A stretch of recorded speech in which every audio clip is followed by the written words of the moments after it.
It's Monday, the 24th of March. Welcome to the PDB Afternoon Bulletin. I'm Mike Baker, your eyes and ears on the world stage. And yes, still on the road, coming to you from a rather nondescript-looking background. Well, it's hard to tell from where. And yes, for those of you listening and watching on our YouTube channel, that's at President's Daily Brief, in fact, I am wearing a sport coat, just trying to class it up a bit. All right, let's get briefed. First, the Trump administration deploys a second U.S. warship to patrol the waters around the U.S. Mexico border in a bid to further curb illegal migration and drug smuggling. And later in the show, as the American bombing campaign against the Iranian-backed Houthi militants of Yemen continues into its second week, U.S. officials reveal that they have taken out key Houthi leadership, including the terror group's head rocket man. But first, today's afternoon spotlight. The Trump administration is intensifying their efforts to tighten American military control of the U.S. Mexico border, deploying a Navy warship to the region for the second time in less than a week. Now, officials with the Navy said that the USS Spruance, that's an Arleigh Burke-class guided missile destroyer, departed Naval Base San Diego on Saturday with the task of supporting interdiction efforts aimed at curbing illegal migration and drug smuggling. Until recently, the vessel had been on a 5-month deployment in the Middle East, defending against Houthi missile attacks, but will now patrol the waters off of America's western coast. That's according to a report from Fox News. Its deployment follows that of the USS Gravely missile destroyer, which was sent last week to the Gulf of America. Of course, that's the body of water formerly known as the Gulf of Mexico, on a similar mission. According to a statement from the Navy, the ships will help the U.S. military establish, quote, all-domain dominance in the region and restore territorial integrity at the U.S. southern border. Specifically, the Pentagon said that the Spruance will assist in coordinating a robust response to maritime-related terrorism, weapons proliferation, transnational crime, piracy, environmental destruction, and illegal seaborne migration. General Gregory Guillot, the commander of U.S. Northern Command, said the deployment comes as a response to President Trump's executive order declaring a national emergency at the U.S. southern border, which ordered the Department of Defense to provide resources and troops to support the activities of U.S. Customs and Border Protection agents. Guillot said the move, quote, demonstrates our resolve to achieve operational control of the border. Now, as we discussed on last week's PDB, such deployments mark a significant tactical shift in how the U.S. combats criminal activity along the southern border, as historically, border-related maritime operations fall under the U.S. Coast Guard's jurisdiction. The presence of U.S. naval warships in these waters, it's an unprecedented move, appears to be more about optics. The ship is bristling with 96 vertical launch system cells carrying surface-to-air and land attack missiles, as well as advanced naval guns. It also features sophisticated electronic warfare capabilities, and it's intended as a powerful message, of course, to the cartels that the U.S. is no longer playing around when it comes to the integrity of the southern border. Like the USS Gravely, it will be accompanied by a U.S. Coast Guard law enforcement detachment that specializes in maritime military operations such as counter-piracy, drug interdictions, anti-immigration, and combat missions. It arrives as officials with the Coast Guard report hundreds of migrant boat encounters near the San Diego coast over the past 90 days, with smugglers increasingly turning to sea-based routes due to the Trump administration's tightened security measures along the U.S.-Mexico land border. Following Trump's national emergency declaration on day one in office, the Pentagon deployed thousands of troops to assist border agents, and migrant encounters on land have since dropped to a record low. The administration is also turning up the heat directly against the cartels, using spy planes and drones equipped with advanced radar and infrared sensors in partnership with the Mexican government to track cartel operations. Whether the naval destroyers will function as a deterrence or play a more active and aggressive role in combating the Mexican drug lords' criminal enterprises, well, that remains to be seen. All right, coming up next. U.S. officials reveal that they've taken out, quote, key Houthi leadership, including the terror group's head rocket man, or missileer, which is different than a Mouseketeer, as the U.S. bombing campaign against the Iranian-backed militants enters its second week. I'll have those details when we come back. To learn how to own physical gold in a tax-sheltered account, just text PDB to 989898. Birch Gold will send you a free, no-obligation information kit. Again, just text PDB to the number 989898. With an A-plus rating with the Better Business Bureau and countless 5-star reviews, I trust Birch Gold to help me protect my savings with gold. And you can too.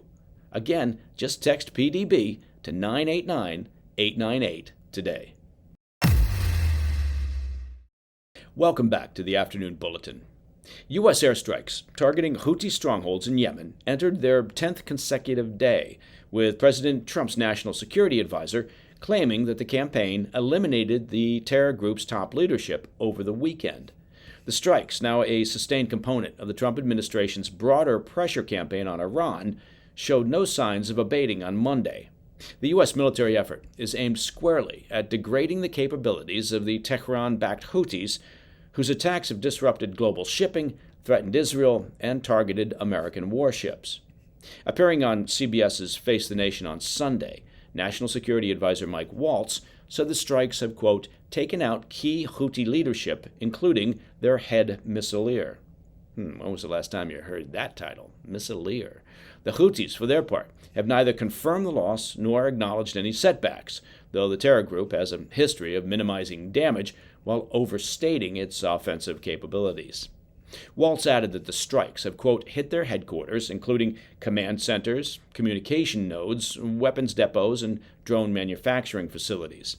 Now, these are the backbone of the Houthis' terror infrastructure, and their destruction is likely to degrade the group's operational tempo. An apparent U.S. strike on Sunday reportedly leveled a building in western Sana'a, killing at least 1 and injuring 13. That's according to the Houthi-run Sabah news agency, which cited local health officials. Video from the scene, released by the Houthis, though it's unverified, showed a collapsed structure surrounded by bloody debris. Notably, the adjacent building remained intact, suggesting the use of a lower-yield U.S. munition, possibly to limit collateral damage. As we've been discussing here on the PDB, the air campaign began on the 15th of March, after the Houthis threatened to resume missile and drone attacks on vessels linked to Israel, in what they claimed was retaliation for the ongoing blockade of humanitarian aid into Gaza. It's important to point out that the terror group maintains a deliberately vague definition of what constitutes, quote, Israeli-linked maritime traffic. It's a tactic that has widened their scope of targets. Their actions prompted direct American military intervention to secure Red Sea transit routes vital to international commerce. Since November of last year, the terror group has launched strikes on more than 100 commercial ships, sunk 2 of them, and killed 4 sailors. They've also targeted and claimed to have struck the USS Harry S. Truman carrier, though in reality it has not been hit. The Houthis, in their attacks on the carrier group, have missed by over 100 miles at times. The Houthis claim additional U.S. strikes have hit Sana'a, their longtime stronghold, as well as the Red Sea port of Hodeidah and energy-rich Maghrib province, and still held by Yemen's internationally recognized government. The broader campaign represents Washington's latest effort to both suppress Houthi belligerents and dial back Iranian influence across the Arabian Peninsula. The initial waves of airstrikes killed at least 53 people. Despite the sustained U.S. strikes, the terror group insists that its operations will continue. And that, my friends, is the PDB Afternoon Bulletin for Monday, the 24th of March. Now, if you have any questions or comments, and I hope you do, please reach out to me at pdb@thefirsttv.com. And in case you missed the announcement during the morning press briefing, if you're jonesing to listen to the show ad-free, well, you can do that. Just become a premium member of the President's Daily Brief by visiting pdbpremium.com. I'm Mike Baker, and I'll be back tomorrow. Until then, stay informed, stay safe, stay cool. This podcast is brought to you in part by Stash.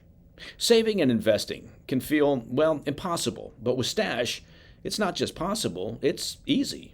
Stash isn't just an investing app. It's a registered investment advisor that combines automated investing with dependable financial strategies to help you reach your goals faster. They'll provide you with personalized advice on what to invest in based on your goals, or if you want to just sit back and watch your money go to work, you can do that. Opt into their award-winning expert-managed portfolio that picks stocks for you. Stash has helped millions of Americans reach their financial goals and starts at just $3 per month. Don't let your savings sit around. Make your hard-earned money work harder for you. Go to get.stash.com/PDB to see how you can receive $25 towards your first stock purchase and to view important disclosures. That's get.stash.com/PDB. This is a paid non-client endorsement, not representative of all clients and not a guarantee. Investment advisory services offered by Stash Investments, LLC, an SEC-registered investment advisor. Investing, remember, involves risk, and offer is subject to terms and conditions. Hey, thanks for tuning in. If you enjoyed this video, don't forget to hit that like button and leave a comment, a really positive, nice, and kind comment. That would be appreciated. And if you're not already subscribed to our channel, make sure to subscribe and turn on notifications so you don't miss any of our daily updates.